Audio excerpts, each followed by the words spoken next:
নমস্কার, আমি সোহেলি। আশা করছি সকলে ভালো আছেন। ছন্দছাড়া ট্রাভেল ব্লগে আপনাদের সকলকে স্বাগত। আমি এখন রয়েছি হচ্ছে দানাংয়ের বানা হিলসে। এই পুরো দানাংয়ের সমস্ত ভিডিও অ্যান্ড বানা হিলসের সব ডিটেলস বা দানাংয়ে যেখানে যেখানে মানে কী আছে সেটা দেখার জন্য আমার এই পুরো ব্লগটাকে কিন্তু স্কিপ না করে পুরোটা দেখুন। আশা করছি খুব ভালো লাগবে। চলুন তাহলে শুরু করে দিই দানাংয়ের জার্নি। আমি এখন রয়েছি ভিয়েতনামে, আর এটা ভিয়েতনামের দানাংয়ে এটা আমার সেকেন্ড ডে। কালকে ছিলাম দানাংয়ে। দুটো ডিফারেন্ট সাইডে আপনারা থাকতে পারেন। একটা হচ্ছে সমুদ্রের ধারে যেমন থাকতে পারেন, আর একটা এই যে দেখা যাচ্ছে এরকম অসাধারণ একটা হ্যান্ড রিভার, একদম রিভারের সাইডে প্রচুর হোটেল আছে, সেখানেও আপনারা থাকতে পারেন। তো ফার্স্ট ডে আমরা ছিলাম একদম সমুদ্রের ধারে, মানে গতকাল। আজকে সকালে আমরা বানা হিলস দেখে তারপরে এই হোটেলে চেক ইন করেছি। এটা হচ্ছে ইবিজা রিভার ফ্রন্ট হোটেল। তো আজকে আমার পুরো জার্নি বা এই ইবিজা হোটেলের রিভিউ সমস্ত কিছু কিন্তু দেখতে গেলে আমার এই ভিডিওটা স্কিপ না করে পুরোটা দেখুন। আশা করছি কিছুটা হলেও আপনারা যদি ভিয়েতনামে প্ল্যান করেন তাতে একটু হেল্প হয়ে যাবে। তো তাহলে দেরি না করে শুরু করে দিই। এখানে প্রচণ্ড হাওয়া দিচ্ছে। দেরি না করে শুরু করে দিচ্ছি আজকে আমার ভিডিও। সেটা হচ্ছে দানাংয়ের সেকেন্ড পার্ট। দানাংয়ের আগের পার্টের যে ভিডিওটা ছিল সেখানে আমি অলরেডি শেয়ার করেছি যে আমরা যে সমুদ্রের ধারে যেখানে ছিলাম সেখানকার হোটেলটা, তারপরে সেখানকার কি কি এক্সপিরিয়েন্স বা প্রথম দিন আমরা দানাংয়ে কি করলাম এবং বাকি সমস্ত ইনফরমেশন কিন্তু আমি আমার ফার্স্ট ভিডিওটাতে শেয়ার করেছি। তো সেই ভিডিওটা আপনারা যদি এখনও না দেখে থাকেন তাহলে এই ভিডিওর আই বাটনে অথবা ডেসক্রিপশনে দেওয়া লিঙ্ক থেকে কিন্তু ভিডিওটা দেখে নিতে পারেন। শুধু তাই নয়, আমার ভিয়েতনাম সিরিজের বাকি যে ভিডিওগুলো রয়েছে, যেমন কলকাতা থেকে হ্যানয়ের জার্নি, হ্যানয়ে কি করলাম, তারপরে হোয়ানে কি করলাম, সব কিছু কিন্তু আমার চ্যানেলে সব ভিডিও আকারে দেওয়া আছে। তো আপনারা চাইলে কিন্তু সেগুলো সব দেখে নিতে পারেন। আজকের ভিডিওটা কিন্তু একটু বড় হবে, তার কারণ হচ্ছে এখানে আমি সেই আইকনিক যে গোল্ডেন ব্রিজ আছে সেটা তো দেখাবই, তার সাথে সাথে আমি দানাং থেকে কিভাবে বাড়ি ফিরলাম সেইটাও আপনাদের সাথে শেয়ার করব। তাহলে চলুন ঘুরে দেখি ভিয়েতনামের দানাং।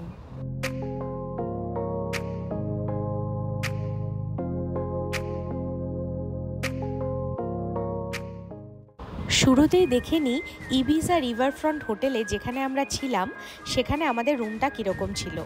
এইখানে আমাদের দুটো বেড রাখা আছে, একটা ডাবল বেড আর একটা সিঙ্গেল বেড, যেহেতু আমরা 3 জনের জন্য নিয়েছি।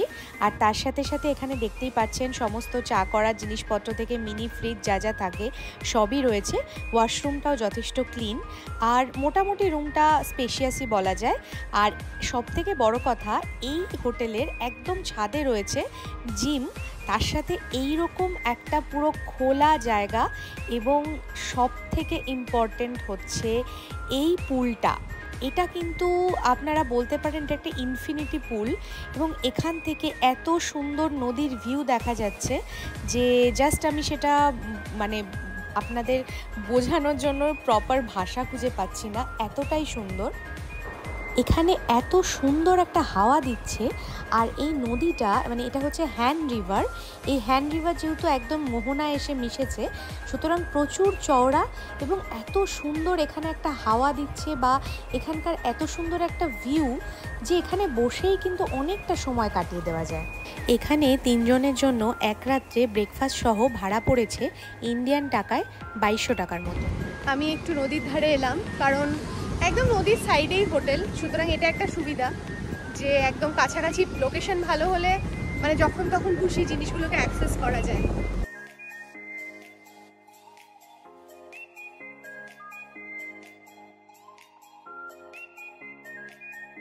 এই হোটেলটা কিন্তু আমরা booking.com থেকেই বুক করেছি।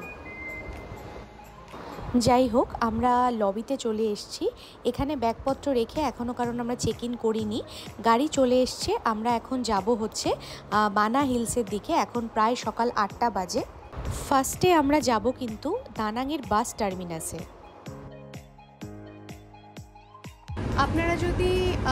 আপনারা যদি দানাং থেকে বাই বাস হ্যানয় বা অন্য কোনো জায়গায় ট্রাভেল করতে চান, তাহলে এটা হচ্ছে এখানকার বাস টার্মিনাস। ঠিক আছে, এই যে দেখে নিতে পাচ্ছেন প্রচুর বাস আছে এখানে। যেরকম নর্মাল যে বাসগুলো সেগুলো হচ্ছে এইখানে সমস্ত টিকিট, আর যেগুলো হচ্ছে লিমোজিন বা একটু ভিআইপি বাস সেগুলো হচ্ছে এর মধ্যে টিকিট।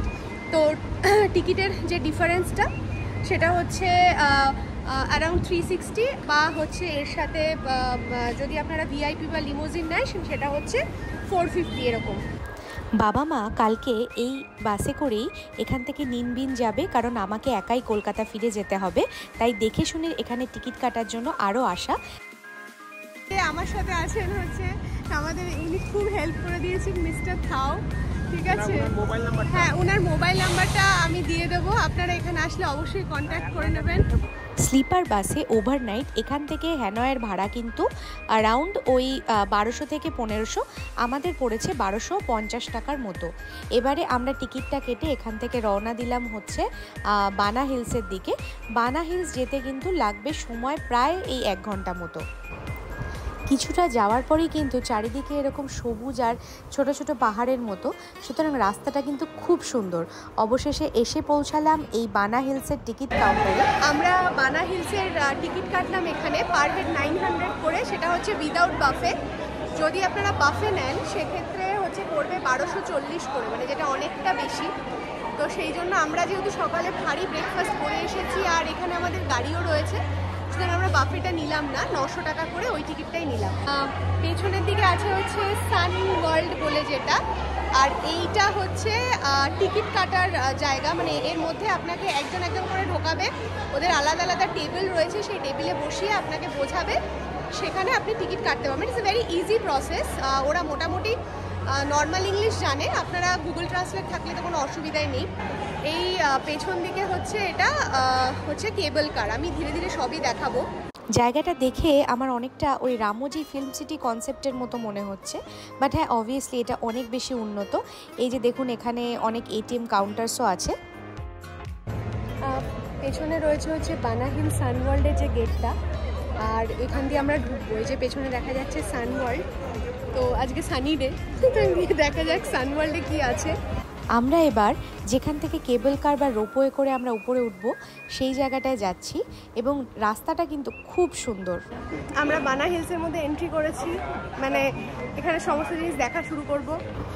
এখানে আবার দেখছি একটা থিয়েটারের মতো করা আছে, যেখানে ওরা দেখাচ্ছে যে উপরে কি কি জিনিস দেখার আছে। এবার এই যে দেখতে পাচ্ছেন কত মানুষ একেবারে সারিবদ্ধভাবে চলেছে, এবং যেতে যেতে আশপাশে এত সুন্দর সুন্দর জিনিস আপনারা দেখতে পাবেন, এবং পুরো জিনিসটা এত ক্লিন এবং এত সুন্দর যে মনে হবে সব জায়গায় দাঁড়িয়ে দাঁড়িয়ে ছবি তুলি, ভিডিও তুলি। তো আলটিমেটলি আমরা হাঁটতে হাঁটতে চলে এসেছি এই কেবল কারের কাছে। কেবল কারে এবারে উঠবো, যাবো হচ্ছে গোল্ডেন ব্রিজ, যেটা এখানকার ফেমাস, আপনারা সব ছবিতেও যেটা দেখে থাকেন।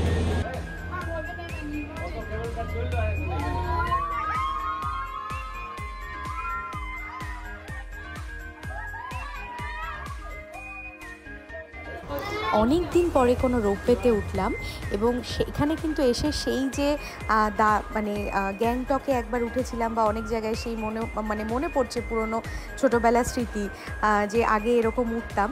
তো এখানকার রোপওয়েগুলো কিন্তু অনেকটা পথ যায়, দেখতেই পাচ্ছেন একদম পাহাড়ের উপরে আমরা চলে যাচ্ছি, মেঘের মধ্যে ইনফ্যাক্ট চলে এসেছে রোপওয়ের ফার্স্ট স্টেশন, যেখানে রয়েছে গোল্ডেন ব্রিজ। তো আপনাদের এখানে কিন্তু কিচ্ছু ভাবতে হবে না, পুরোটা ভীষণ সিস্টেমেটিক।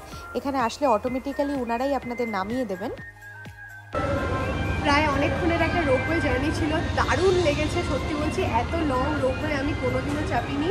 এবার উপরে এসে গেছি, উপরে বাইরে দেখতে পাচ্ছেন কতটা মেঘ, প্রচুর ঠান্ডা, আমি কোনো জ্যাকেট আনিনি।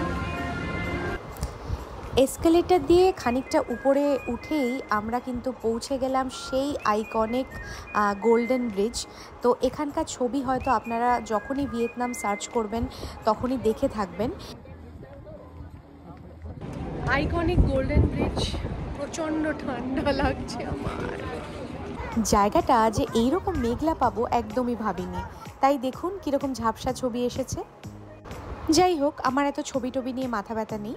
এবারে আমরা আবার রোপওয়ে করে উঠে চলে এলাম এখানকার সেকেন্ড যে ডেস্টিনেশন, সেটা হচ্ছে বানা হিলসের যে এখানে বাকি সব আর্কিটেকচার বা যা যা রয়েছে, চলুন সেটা এবার ঘুরে দেখি। যদিও আশপাশটা মেঘে ভর্তি, তবুও দেখে মনে হচ্ছে না যে কোনো একটা ফ্রেঞ্চ টাউনে আমরা চলে এসেছি। এই জায়গাটা কিন্তু ভিয়েতনামের যে সবথেকে বড়, ইনারা বলছিলেন যিনি বিজনেসম্যান, তিনি কিন্তু বানিয়েছেন। এবং এটা কিন্তু ফ্যালকন গ্রুপ বলে একটা গ্রুপ আছে ক্রিয়েটিভ, তারা কিন্তু পুরো ডিজাইন করেছে একদম ফ্রেঞ্চ একটা কলোনির মতো। এই যে দানাংয়ে যে বলছিলাম যে বানা হিলস বলে যে জায়গাটা, এবং সেখানে যে গোল্ডেন ব্রিজটা আছে, আপনারা সাধারণত ভিয়েতনামের ছবি যদি ইন্টারনেটে সার্চ করেন তাহলে যে হাতের ওপর যে ব্রিজটা দেখবেন ওটাই হচ্ছে গোল্ডেন ব্রিজ। তো এটার টিকিটটা একটু এক্সপেন্সিভ মনে হতে পারে, কিন্তু আপনারা এখানে আসলে বুঝতে পারবেন যে এটার মধ্যে কত কিছু ইনক্লুডেড আর কত সুন্দর একটা জায়গা। ইভেন এখানকার কেবল কারের যে জার্নিটা সেটাও খুব সুন্দর।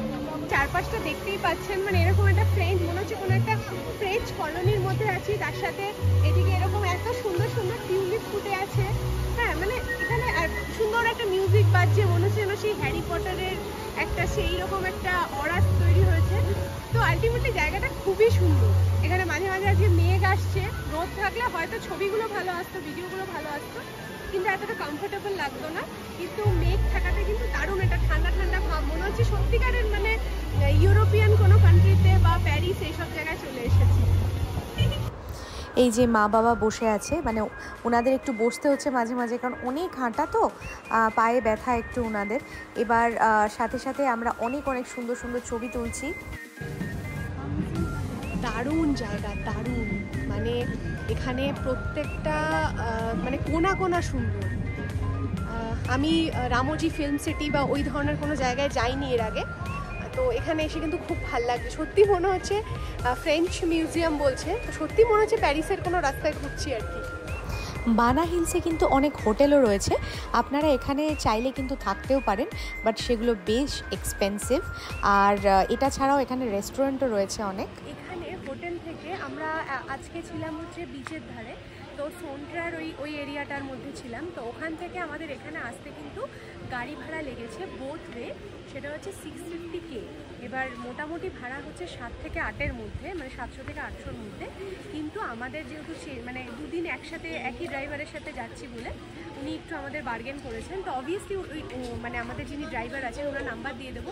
বিলিভ মি, উনি এত ভালো আর হেল্পফুল। আমরা এখানে কোনো ল্যাঙ্গুয়েজ বুঝতে পারছিলাম না, বাসের টিকিট কাটতে পারছিলাম না, তো ইন দ্যাট কেস উনি আমাদের পুরো বাস স্ট্যান্ডে নিয়ে গিয়ে বা আমাদের এখানে টিকিট কাটা অবধি মানে এত হেল্প করে দিয়েছেন। তার সব জায়গায় উনি কিন্তু যা আমরা দেখেছি যে অন্য জায়গায় যে রেট তার থেকে অনেক কমে কিন্তু উনি আমাদেরকে নিয়ে আসছেন।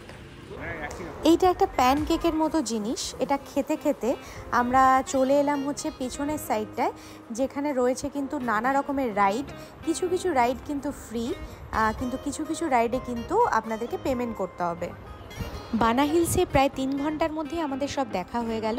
সেখান থেকে আমরা আবার 1 ঘন্টা জার্নি করে ফিরে এলাম আমাদের হোটেলের কাছে।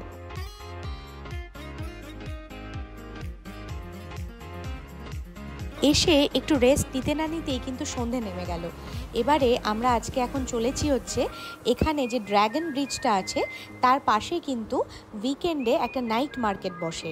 তো সেটা আমাদের হোটেল থেকে একদমই কাছে, কিন্তু পায়ে হেঁটে একটু দূর পড়বে, তাই আমরা ট্যাক্সি নিলাম। ট্যাক্সিতে কিন্তু ইন্ডিয়ান টাকাতে ভাড়া পড়লো প্রায় 250 টাকার মতো। এবার আমরা চলে এসেছি একদম সেই যে এখানে যে ড্র্যাগন ব্রিজটা আছে তার পাশে, এবং সেখানে আমরা আজকে এখন একটু মার্কেটিং করব। প্রচুর হাওয়া দিচ্ছিল আর অনেকটা ঠান্ডা ঠান্ডা লাগছে, তাই বেশ একটা জ্যাকেট পরে চলে এসেছি ড্র্যাগন ব্রিজের কাছে। এই যে আমার পেছনে হচ্ছে দেখা যাচ্ছে আইকনিক ড্রাগন ব্রিজ, আর ড্রাগন ব্রিজের পাশে এইখানে হচ্ছে আছে নাইট মার্কেট। তো আমরা এগুলো একটু ঘুরবো, ঘুরে আবার হোটেলে ফেরত যাব। আচ্ছা, এই হ্যান রিভারের ওপর কিন্তু রাত্রে অনেক ক্রুজ চলে, যেখানে অনেক পার্টি বা ডিনার হয়। আপনারা চাইলে কিন্তু এখানে সেটাও করতে পারেন। আমাদের সময়ের অভাবে কিন্তু সেটা আর করা হয়নি। বাঙালি হিসাবে বাইরে এসেছি, একটু শপিং না করলে কেমন যেন লাগে, তাই শপিং করার আগেই যে দেখুন আম খেয়ে নিলাম। তারপরে এখন এখানে এত সুন্দর সুন্দর জিনিস পাওয়া যাচ্ছে এবং বেশ রিজনেবলও মনে হচ্ছে, তাই কিছু শপিং করে এবার পেট পুজো করতে আসলাম। আচ্ছা, এখানে সি ফুড কিন্তু ভীষণ এক্সপেন্সিভ, তো আমরা ট্রাইও করিনি। আর তার সাথে সাথে এখানে যে নর্মাল স্ট্রিট ফুডগুলো আছে সেগুলো কিন্তু আমরা বেশ কিছু একটু একটু ট্রাই করছি। যেমন এটা হচ্ছে একটা ডিমের অমলেটের মতন, আর এইসব জিনিস থেকে তো আমি অনেক দূরে। ঘরে ফিরে গ্র্যাব থেকে কিছু ইন্ডিয়ান খাবার অর্ডার করলাম। গুড মর্নিং, সকাল হয়ে গেছে আর হাতে ব্রেকফাস্ট নিয়ে সামনে হ্যান রিভারের একটা ভিউ দেখতে দেখতে এইভাবে খাওয়াটার মজাই কিন্তু আলাদা। আর এখানে দেখলাম ব্রেকফাস্টে কিন্তু প্রচুর রকমের আইটেম আছে, বেশিরভাগই হচ্ছে নন ভেজ, বাট ভেজের আইটেমও কিন্তু রয়েছে। আর আমাদের মানে ডিম সেদ্ধ বা এই জাতীয় জিনিস বা ফ্রুটস এগুলো তো অনেক রয়েছে, সুতরাং কোনো ব্যাপারই নয়। খুব ভালো করে ব্রেকফাস্টটা সেরে নিলাম। আজকে বিকেলে ফ্লাইট, তো সেই জন্য আমরা চেক আউট করে একটু লবিতে ওয়েট করে অ্যারাউন্ড 4টে নাগাদ বেরিয়ে পড়লাম এয়ারপোর্টের উদ্দেশ্যে। আমাকে প্রথমে বাবা মা এয়ারপোর্টে ড্রপ করে দিল, তারপরে ওরা চলে গেল হচ্ছে ওদের বাস স্ট্যান্ডে, কারণ ওরা আজকে যাবে নিনবিন। আমি এবার আগেই ফিরে যাচ্ছি, আমার ভিয়েতনামের ট্রিপ এখানেই শেষ আর আমি ফিরে যাচ্ছি আজকে কলকাতা। এবার এখন আছি ডানাং এয়ারপোর্টে। ডানাং এয়ারপোর্ট থেকে আমার ফ্লাইট হচ্ছে 7:55, মানে 8টা নাগাদ। তো সেখান থেকে হ্যানয় পৌঁছাবো রাত্রি 9:15। তারপর আমার একটা 6 ঘন্টার বেশি মানে 6 ঘন্টার মতো একটা লেওভার আছে। দেন আমি পৌঁছাবো হচ্ছে না, আমার রাত্রি 3টের সময় ফ্লাইট, সেখান থেকে আমি পৌঁছাবো হচ্ছে সকাল 4:55। এবার এই জার্নিটা আমি পুরোপুরি একা করছি, কারণ বাবা মা আরও 2 দিন এক্সটেন্ডে থাকবে, এক্সটেন্ড করেছে ওদের ট্রিপটা। কারণ আমি এখানে আমার একটুখানি অফিসের কাজের জন্য আগে চলে যেতে হচ্ছে। আমার কথা শুনেই বুঝতে পারছেন যে আমি মাঝখানে একটুখানি টেনশানে ছিলাম, কারণ 1 নম্বর কথা আমার অনেক লাগেজ ছিল, কিন্তু এখানে কেবিন ব্যাগেজ মাত্র 7 কেজি। সুতরাং একটু টেনশানে ছিলাম কোথায় বেশি হয়ে যাবে কম হয়ে যাবে, কারণ আমার পিঠে যেটা ছিল, কারণ আমার হাতে একটা কেবিন লাগেজ তো ছিল, তার সাথে পিঠে একটা ছোট ব্যাকপ্যাক টাইপের ফ্যান্সি ছিল। তো মনে হচ্ছিল ওটা যদি ওয়েট করে তাহলে আবার একটু বেশি হয়ে যাবে। তো আলটিমেটলি কোনো অসুবিধা হয়নি, সিকিউরিটি চেক ইন কমপ্লিট হয়ে গেছে। এবার এখানে ওয়েট করছি। এয়ারপোর্ট কিন্তু হোটেল থেকে মাত্র 15-20 মিনিটের রাস্তা। হালকা একটু মনটা খারাপ করছে, তার কারণ হচ্ছে মা বাবাকে ফেলে চলে যাচ্ছি। এই কদিন একসাথে ছিলাম, তো একটু মনটা খারাপ করছে। আমি এই জন্য এখানে চারপাশে ঘুরে বেড়াচ্ছি। আমি বার্গার কিং থেকে একটা বার্গার কিনলাম, ফ্লাইটে খেয়ে নেবো, কারণ যেতে যেতে তো আবার মোটামুটি 9:30 বেজে যাবে। ওখানে আবার ডোমেস্টিক থেকে আমাকে ইন্টারন্যাশনালে যেতে হবে। অনেকটা টাইম পাস করে ফেলেছি, 7:15-তে বোর্ডিং শুরু হবে। তো এখন আমি বার্গার কিংয়ে অনেকক্ষণ দাঁড়াতে হয়েছে, তারপরে ওয়াশরুম টশরুম গিয়ে মোটামুটি এখন 7টা বাজে, 15 মিনিট, ফেয়ার এনাফ। এখন যাচ্ছি। ভালো রকম ভিড় আছে এয়ারপোর্টে। বোর্ডিং গেট চেঞ্জ হয়ে 1 থেকে 2 হয়েছে, এখানে একজন আমরা বসে আছি। উঠেই আগে বার্গারটা খেয়ে নিচ্ছি, কারণ পাশে কেউ বসলে আবার তার গন্ধ লাগতে পারে, তাই খেয়ে নিচ্ছি, টাইমও আছে। ফার্স্ট ফ্লাইটটা তো উঠে গেছি, এবারে এটা ছাড়বে, অলমোস্ট টাইম হয়ে গেছে আর 5 মিনিট বাকি আছে। আমার আবার ফ্লাইট টেক অফ আর ল্যান্ডিংয়ের সময় খুব ভয় করে। আজকে কিন্তু ওখানে চেক ইন করার সময় আমি একটু রিকোয়েস্ট করেছিলাম আমাকে একটা উইন্ডো সিট দিতে, তাই কিন্তু আমাকে উইন্ডো সিটই দিয়েছে। তো এখন দারুণ সুন্দর লাগছে দানাং শহরটাকে দেখতে, এবং সিটটা না থাকলে কিন্তু সত্যি মিস করতাম এই ভিউটা।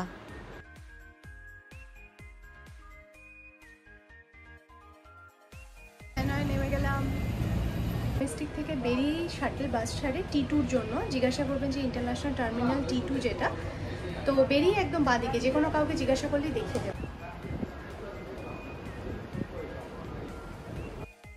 হ্যানয় এয়ারপোর্টে ঢুকে মনে হলো প্রায় কোটি কোটি লোক, কারণ এখানে গেটে কিন্তু কোনো রকম কোনো সিকিউরিটি নেই, এবং যারা ছাড়তে আসছেন তারাও কিন্তু একসাথে ঢুকে যাচ্ছেন। তো আমার কোনো চাপই নেই, কারণ 6 ঘন্টার একটা লেওভার, আমি এখন আরামসে বসে আছি। এই যে রাত হয়ে গেছে, দেখুন পুরো ফাঁকা। আমার ভিয়েতনামের ট্রিপ এখানেই শেষ, ফিরে যাচ্ছি কলকাতা। এই যে ফ্লাইটে উঠে গেছি, এবার ফ্লাইটটা মোটামুটি 2.5 ঘন্টার সময় নেবে, নিয়ে আমি পৌঁছে যাব কলকাতা বিমানবন্দরে। একটা মজার জিনিস দেখুন, আমি ভোর 5টায় নেমে কি রান্না করেছি দেখুন। এই গরম গরম সেদ্ধ ভাত আর সাথে আলু সেদ্ধ, ডিম ভাজা। তাহলে কেমন লাগলো আমার ভিয়েতনামের এই সফর? যদি আমার এই ভিডিওটি আপনাদের ভালো লেগে থাকে তাহলে অবশ্যই আমার চ্যানেল ছন্দছাড়াকে সাবস্ক্রাইব করবেন ইউটিউবে, আর ফেসবুক আর ইনস্টাগ্রামে ছন্দছাড়া পেজটাকে ফলো করতে ভুলবেন না। আপনাদের কোনো রকম কোনো কোয়েশ্চেন বা কোয়েরি থাকলে অবশ্যই কমেন্ট করবেন, আপনাদের কমেন্ট পড়তে আমার খুব ভালো লাগে।